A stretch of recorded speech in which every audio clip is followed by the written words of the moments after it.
Buen viernes, bienvenidas, bienvenidos a Con Voz Propia, el primer programa de la televisión abierta argentina que se ocupa de la agenda de género. Y vamos a hablar hoy de androcentrismo. Vamos a intentar explicar si es efectivamente la única mirada posible del mundo o si hay otras miradas. Hay otras miradas y te lo vamos a contar con voz propia en un ratito nada más. Y además contar un informe de CIPEC que muestra cómo evolucionó la familia desde 1986 hasta hoy para que cada vez o cada día más madres críen a sus hijos en soledad. Eso será en un ratito nada más porque ahora nos ocupamos de una noticia que tiene que ver con el mes de la lucha contra el cáncer de mama y una acción que llevan conjuntamente adelante la AFA y la ALSEC. Por sexto año consecutivo, este fin de semana, en esta fecha y empezando por el día de hoy, la camiseta de cada uno de los equipos llevará esa insignia. Ustedes la conocen seguramente. En esta unión y lucha para ganarle al cáncer, en toda la 10ª fecha del campeonato, el lazo rosa del ALSEC estará presente en todas las camisetas de los equipos que jueguen a lo largo de este fin de semana. El 19 de octubre, es decir, mañana, es el Día Internacional de la Lucha contra el Cáncer de Mama y recordemos que la Argentina es la principal causa de muerte por tumores en mujeres y que 1 de cada 8 mujeres desarrollará cáncer de mama en el transcurso de su vida. Pero además, saber y comprender que el 95% de los cánceres de mama son curables si se detectan a tiempo. Vamos a hablar de androcentrismo, lo dijimos. Vamos a intentar develar qué es esta mirada, que parece ser la única en el mundo, pero hay otras miradas. Un informe con voz propia.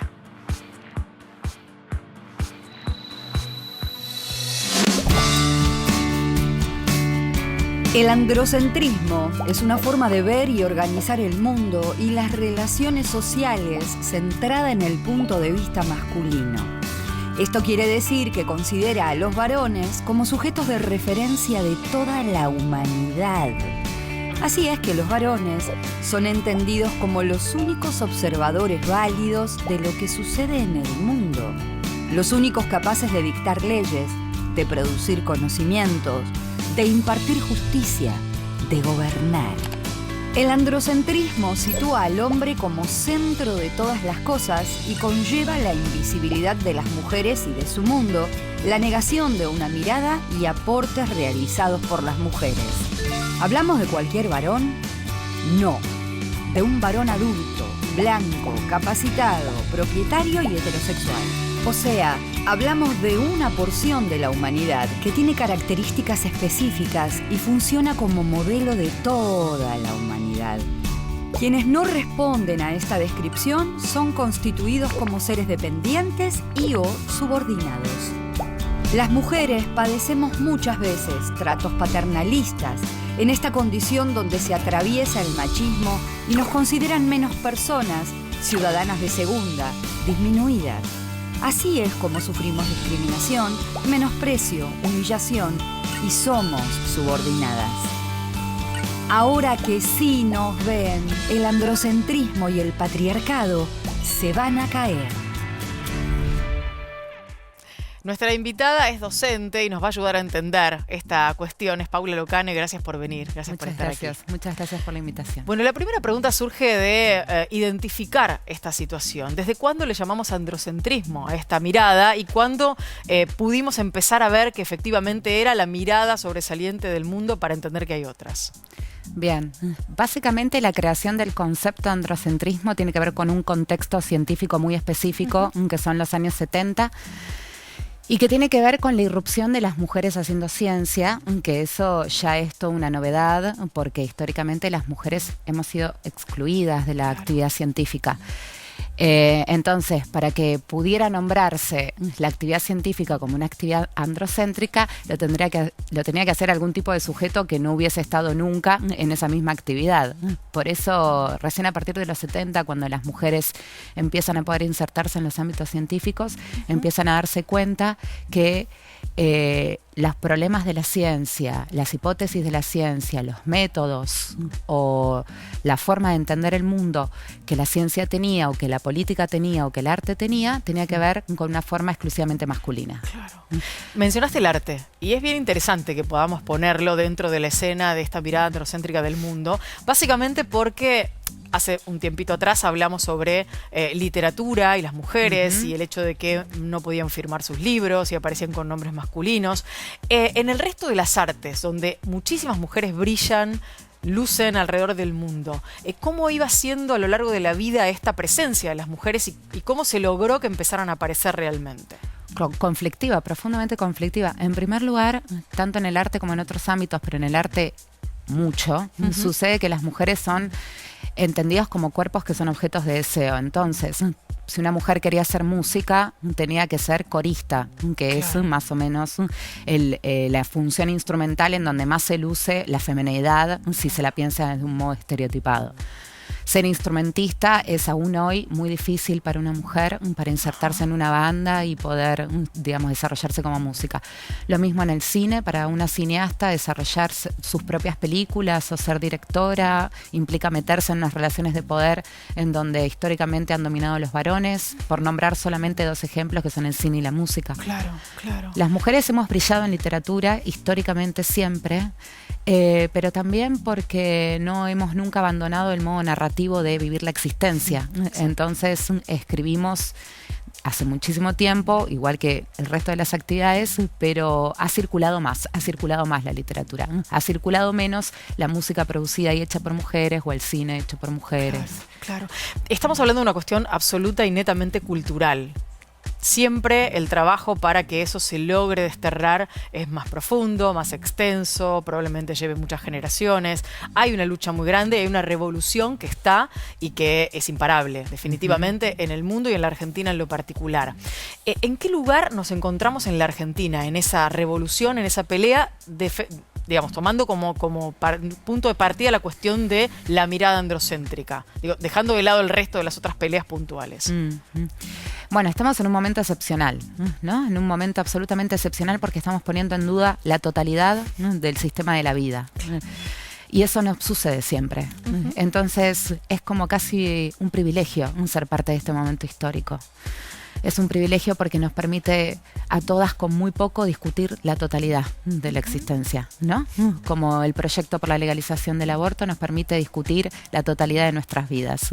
Pensar en una mujer en el arte nos permite discutir la totalidad de nuestras vidas. Entonces, lo que es interesante de lo que está sucediendo y que no tiene antecedentes es no solo la masividad, sino la puesta en duda de la totalidad del modo de vivir. Bien. El feminismo logra eso de algún modo. Cuando miramos otros lugares en el mundo y pensamos en esta mirada androcéntrica de cara a las posibilidades que se tienen en este camino, ¿qué ejemplos podríamos poner de trabajo o de evolución que podamos ver ya? En el resto del mundo hay, digamos, muchos ejemplos para pensar en donde procesos colectivos de organizaciones de mujeres y también de otro tipo de sexualidades históricamente invisibilizadas, como las lesbianas, las personas gays, las personas trans, que son aliadas en nuestras luchas. En este momento están muchos focos del mundo desarrollando política y desarrollando crítica. Pensemos en Ecuador, por ejemplo, ¿no? Donde el protagonismo de las mujeres en las protestas callejeras que se están dando estos días es fundamental. No podríamos entender lo que está pasando en Ecuador en este momento si no vemos lo que producen las mujeres, lo que dicen las mujeres y lo que hacen las mujeres. También estoy pensando en las kurdas, ¿no? Y en la lucha del ejército de mujeres kurdas por la construcción de Kurdistán, por la soberanía de su territorio y por el modo de vida kurdo. También pienso en el feminismo español, que históricamente tiene como oleadas en las que también cada vez más es capaz de expresar una agenda pública de género e imponerla en el Parlamento. Todas estas experiencias o estas experimentaciones en diferente medida y con diferentes métodos de intervención dan cuenta de que es global el proceso que estamos viviendo. que en todo el mundo algo está pasando en relación a cómo el género nos permite discutir el modo de vida común. Hablábamos en el inicio del programa de que es la mirada que rige el mundo, la mirada androcéntrica. Obviamente no es la única mirada, sino la que está enquistada culturalmente en diferentes sociedades. Y de alguna manera uno no puede dejar de preguntarse si trasladamos esta cuestión solo de género a otras cuestiones que pueden ser condimentos de la existencia o el ser de una mujer. Hablábamos de un hombre particular, blanco, heterosexual, etcétera, etcétera. ¿Qué pasa con aquellas mujeres que además, por ejemplo, son gays, son de piel oscura, son humildes? Digo, ¿cuál es el lugar que terminan ocupando en esa mirada, en este contexto androcéntrico? Bueno, el entrecruzamiento de opresiones, como por ejemplo ser una mujer, estar racializado, o sea, que tu cuerpo sea visto como un color diferente al color entendido como normal, eso da cuenta de que obviamente hay jerarquías intersectadas. No se trata solamente de varones y de mujeres, sino de determinados tipos de varones y de determinados tipos de mujeres. Las mujeres que tenemos acceso a la educación universitaria y que vivimos en grandes ciudades tenemos mucho más privilegios que las mujeres que viven en otras partes que no son grandes ciudades, que tienen menos acceso a la salud y a la educación, o que sus cuerpos son leídos como cuerpos racializados, o que no llegan al salario mínimo. Exacto. Sin lugar a dudas, hay relaciones de poder y jerarquías entre varones y entre mujeres. Nosotros solemos hablar mucho, a veces lo hacemos de manera particular en reuniones de producción y demás, acerca de la mirada que pueden tener o que podemos tener las mujeres que vivimos en núcleos urbanos, en ciudades, que tenemos tal vez un acceso diferente a la información, y a lo mejor mujeres que están en lugares más alejados de ese acceso a la información o de ciertas posibilidades que terminan naturalizando una forma de vida. Si tuvieras que darles un mensaje a quienes nos están viendo y que han terminado naturalizando esta forma de ser de las mujeres respecto de los hombres, ¿qué les dirías en principio en términos de sus derechos? En primer lugar, me parece fundamental valorar que ninguna mujer es carente de estrategias. Todas las mujeres, aún en situaciones en donde están muy alejadas de la accesibilidad de derechos, y aún más en esas situaciones, construyen estrategias colectivas, agencias que hacen posible no solo la sobrevivencia, sino en algunos casos incluso poder acceder a determinados derechos. Entonces, en primer lugar, creo que lo que primero habría que decir es a ver qué es lo que efectivamente hacemos y nos sale bien cuando necesitamos algo. Claro. ¿Con quién me alío normalmente cuando necesito algo? Si, por ejemplo, tengo 2 hijos y necesito ir a cursar, ¿a quién normalmente yo le pido una ayuda para que me ayude a ir a cursar o ir a hacer un trámite o ir a terminar algo que no pude terminar? ¿A quién normalmente le pido ayuda? A mi mamá, a mis amigas, a las vecinas. Todo eso conforma una comunidad. Eso tampoco es natural. Es una comunidad que se fue haciendo gracias a los saberes, a la solidaridad que nosotras llamamos sororidad, y a los lazos comunes que las mujeres van construyendo en su vida cotidiana, y que eso ya es un saber. Entonces me interesa hacer una valoración de eso que ya efectivamente hacen las mujeres en todas las situaciones vitales. Y después, para poder acceder a derechos, me parece que hay que potenciar esa comunidad que ya existe, volverla política, es decir, darle una enunciación. Decir, nosotras existimos, nosotras somos, nosotras ya tejemos redes y podemos resolver nuestros problemas cotidianamente. Lo que necesitamos es un Estado que esté presente, políticas públicas que nos defiendan y nos protejan y que nos den autonomía. Reconocer estos lazos como lazos que son necesarios para garantizar la vida. Creo que lo que hay que decirle a las mujeres en todo el país es que no estamos solas y que necesitamos seguir construyendo lazos, redes que le exijan a las instituciones el ejercicio de nuestros derechos. En esta revolución, el statu quo que más se ha movido es el de los hombres. Y en esto que es entre todos y conjuntamente, hay un lugar en el que están buscando quedarse, transformarse, deconstruirse. Digo, ¿qué podríamos decirles a los hombres en este punto para entender que tenemos que estar juntos en esta revolución? Bueno, Es difícil saber qué hay que decirle a los hombres.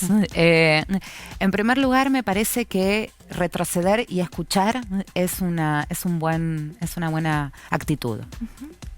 Tratar de no presuponer qué es lo que se supone que nosotras debamos hacer, tratar de no presuponer a dónde se supone que debe ir la lucha feminista, no indicarnos ni señalarnos de qué manera y cómo tenemos que luchar por nuestros derechos o por nuestras existencias. Acompañar, retroceder y escuchar son actitudes muy valiosas en los varones porque implica entonces que están pudiendo poner en duda su propio lugar histórico, que fue siempre el del privilegio de la palabra pública. Siempre pudieron hablar públicamente, siempre fueron escuchados, diciendo lo que se les ocurra. Nunca nadie invalida la palabra de un varón, no importa el contenido. En este caso, entonces, ahora empieza a suceder que muchos están preguntándose si lo que tienen para decir es tan importante, quizás no es tan importante, pueden dejarlo para otro momento. Y esas actitudes son bien interesantes porque da cuenta entonces de que hay un proceso del cual son parte y que tiene que ver con una actitud de escucha y de correrse del centro. Paula, muchísimas gracias, un placer haberte tenido aquí. Muchas gracias por la invitación. Nos vamos a la pausa con Voz Propia, ya volvemos.